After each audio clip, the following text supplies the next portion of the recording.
Yang mulia para pemimpin ASEAN, Bapak Ibu, para pebisnis di kawasan yang saya hormati.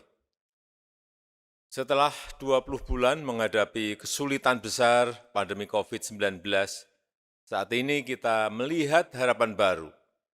Dalam seminggu terakhir ini, kasus COVID-19 di kawasan ASEAN turun 14%, jauh lebih baik dibanding rata-rata dunia yang turun 1%. Situasi ini dipastikan akan meningkatkan kepercayaan internal dan eksternal ASEAN untuk beraktivitas kembali dan akan mempercepat pemulihan ekonomi. Tetapi tetap menjaga kewaspadaan, mengingat adanya peningkatan kasus di beberapa negara. Dalam menghadapi pandemi sekarang ini, kita tidak hanya ingin pulih kembali, tetapi kita ingin mencuri kesempatan dalam pandemi untuk melakukan reformasi struktural untuk pertumbuhan ekonomi yang inklusif dan berkelanjutan di kawasan ASEAN. Peluang ini sangat besar untuk bisa kita lakukan. Sebagaimana yang kami lakukan di Indonesia, kesibukan menghadapi pandemi COVID-19 tidak menyurutkan niat Indonesia untuk melakukan reformasi struktural. Indonesia menerbitkan Omnibus Law, Undang-Undang Cipta Kerja untuk memperbaiki iklim investasi dalam rangka mendongkrak pertumbuhan ekonomi inklusif yang menciptakan lapangan kerja. Undang-undang perpajakan juga direvisi dengan tujuan yang sama. Kami ingin terus melanjutkan reformasi struktural ini untuk merespon catatan-catatan kelemahan kelembagaan dan cara kerja kami ketika diuji oleh pandemi COVID-19. Ujian berat berupa pandemi justru kami manfaatkan untuk memperkuat diri dalam menghadapi tantangan masa depan. Saya berharap juga demikian halnya untuk Asia Tenggara. Sebagai kesatuan masyarakat ekonomi, ASEAN merupakan kawasan yang harus mengambil pelajaran dari krisis dan melakukan perbaikan diri secara fundamental di tingkat kawasan.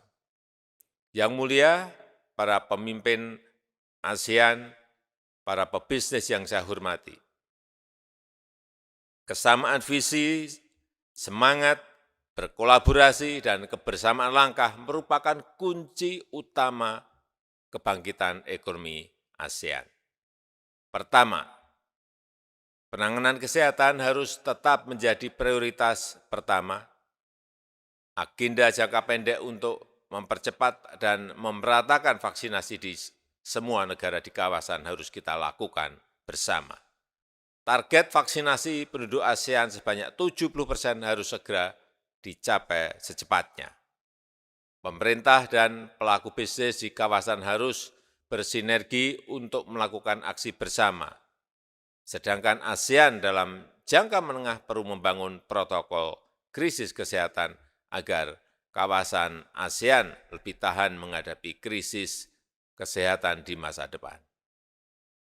Kedua, pemulihan ekonomi ASEAN harus dipercepat dengan melakukan reaktivasi perjalanan yang aman, termasuk pariwisata yang aman.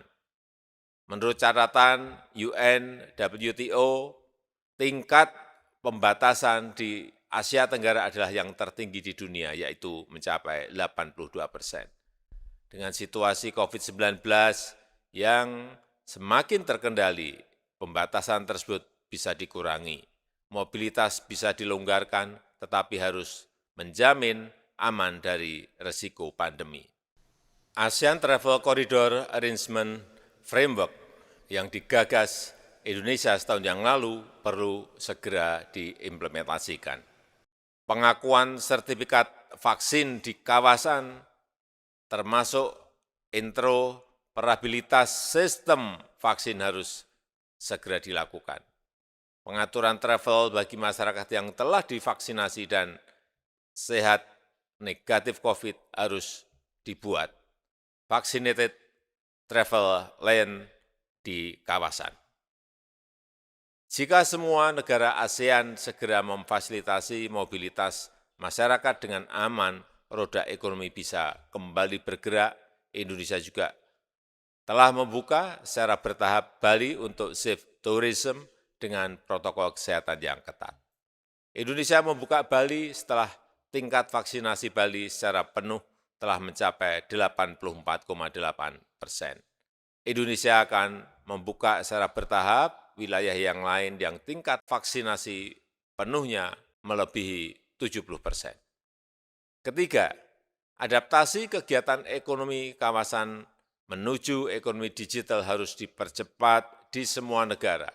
Teknologi digital menjadi solusi yang paling efektif dalam menyiasati keterbatasan pergerakan dan tatap muka dalam kegiatan ekonomi masyarakat.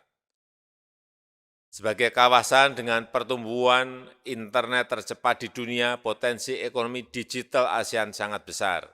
Selama pandemi, ekonomi digital tumbuh mencapai 100 miliar dolar Amerika Serikat di tahun 2020. Hal ini menjadi batu lompatan kemajuan ekonomi di kawasan kita.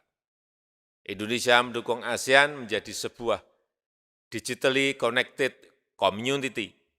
Pemerintah Indonesia juga telah menyusun peta jalan Indonesia digital tahun 2021-2024 sebagai panduan strategis perjalanan transformasi digital Indonesia.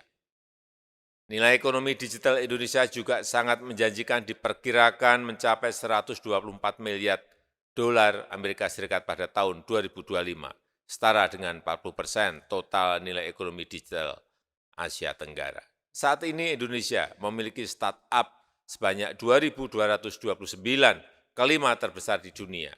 Indonesia juga memiliki 1 dekakorn dan 6 unicorn, dan kami membuka peluang investasi sebesar-besarnya di sektor ekonomi digital di Indonesia. Bapak Ibu sekalian, ekonomi kawasan ASEAN bukan hanya akan pulih kembali, tetapi juga bisa melakukan lompatan kemajuan serta tumbuh bersama secara berkeadilan dan berkelanjutan. Langkah cepat bersama dalam penanganan kesehatan, reaktivasi perjalanan yang aman, serta akselerasi ekonomi digital yang berkeadilan menjadi gerbang bersama untuk pulih bersama dan maju bersama. Terima kasih.